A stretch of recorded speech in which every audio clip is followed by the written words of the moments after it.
साध संगत जी प्यार से कहिए धन निरंकार जी। साध संगत जी दास एक विचार रखेगा, साहब जी फरमान करेंगे। जो भी त्रुटियां हो बालक समझ के बख्श लीजिएगा, चरणों से अपने लगाइएगा और चैनल को सब्सक्राइब कर लीजिएगा। साध संगत जी आप जी के चरणों में दास प्यार भरा धन्यकार, आप जी के पूरे परिवार को प्यार भरा धन्यकार। और साध संगत जी एक बहुत ही दयालु राजा होता है जो सभी प्राणियों पर बहुत ही दया बरसाता है और उसकी दया का कोई सीमा नहीं होता। साध संगत जी उससे किसी का बैर नहीं था और वो राजा सभी जीवों पर दया करता था। साध संगत जी एक बार अचानक जंगल में किसी कारणवश आग लग गई और जंगल का सारा जो चिड़ियों का घोंसला था, अंडे थे, बहुत सारे पंछियों का जो घर था वो जल के खाक हो गया। साध संगत जी और सभी लोग देखते रह गए, लेकिन किसी ने इसका चिंतन नहीं किया। लेकिन राजा के मन में बहुत सी तकलीफ थी। वो बड़े ही बारीकी से उन जीवों का मनन करने लगा तो देखा कि कुछ कबूतर हैं, कुछ पंछियां हैं जो खाने बिना तड़प रही हैं, पानी बिना तड़प रही हैं। साध संगत जी उसके मन में एक ख्याल आता है, एक काल्पनिक कथा है। साध संगत जी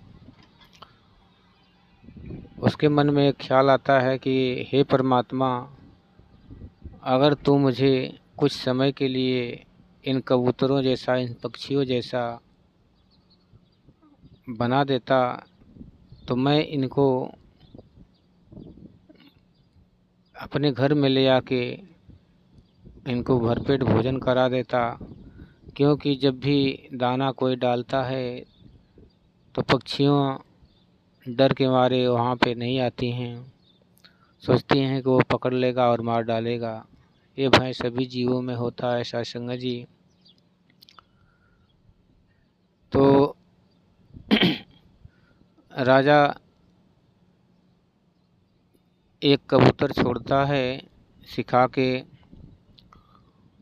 और उसी के जैसा सेम कबूतर है, उसको रंग से रंग देता है पंखों को, ताकि ये चिन्हा जाए कि ये पालतू है। और उन पंछियों के भीतर साध संगत जी उसको भेज देता है और उसे सिखा के लाता है कि उन पक्षियों को बुला के घर में लाओ कि तुम्हें कोई नहीं मारेगा, चलो भरपेट भोजन कर लो, ताकि आप जी को जो भूख की सता रही है वो शांत हो जाए।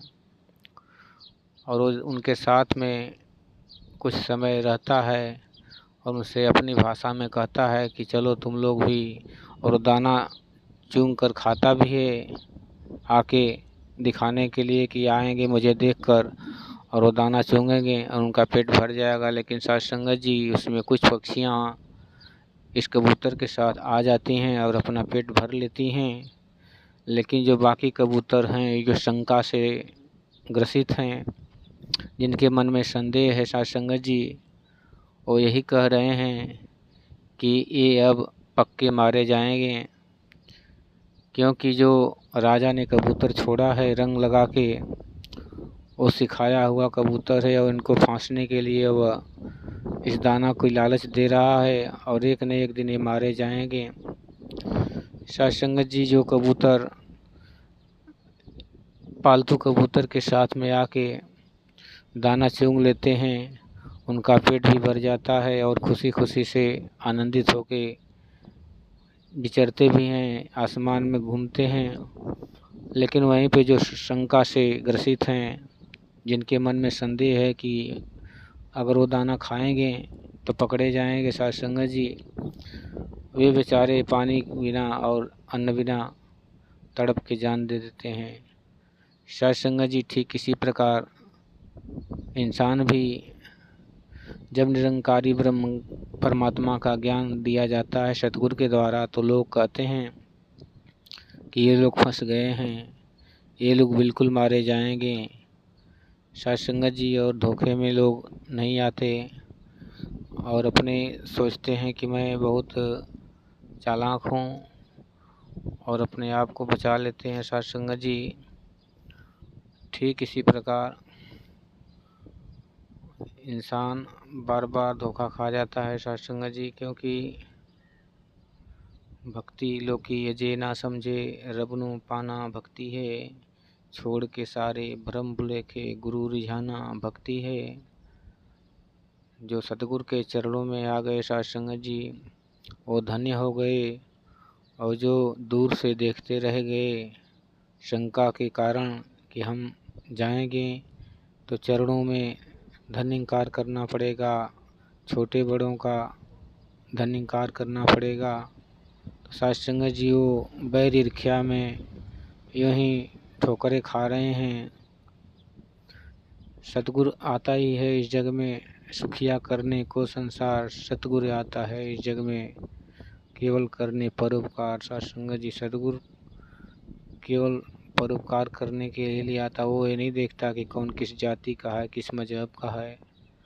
साध संगत जी आज माता सुदीक्षा शविंदर हरदेव जी सतगुरु रूप में जगह जगह जाकर इस पार ब्रह्म परमेश्वर का ज्ञान देकर सभी महात्माओं को धन्य कर रही हैं। साध संगत जी जो इनके शरण में आ गए आनंदित हो गए, जो दूर से देखते रह गए साध संगत जी वो आज भी ठोकरें खा रहे हैं। साध संगत जी कृपा करें जिन महात्माओं को, जिन संतों को, जिन मानव को ये ज्ञान प्राप्त करना है, साध संगत जी निरंकारी मिशन में आके इस परम पिता परमात्मा रमे राम का दर्शन कर सकता है साक्षात, इसमें कोई संशय नहीं है। साध संगत जी देखने के बाद आप भी कहोगे कि पायो जी मैंने राम रतन धन पायो, वस्तु अमोलक दिन मेरे सतगुरु कर कृपा अपनायो, पायो जी मैंने राम रतन धन पायो।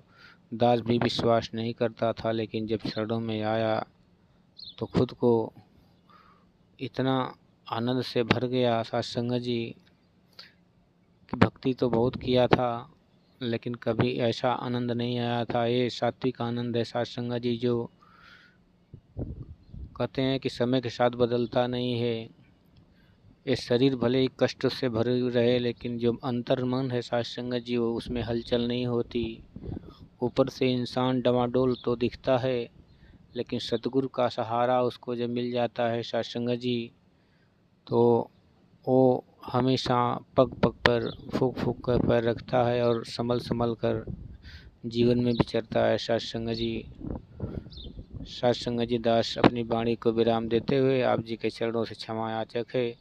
जो भी त्रुटियां हों अपने चरणों से लगा के बख्श लेना और अपना आशीर्वाद हमेशा सारे परिवार पर, सारे संतों पर बरसाए रहना साध संगत जी।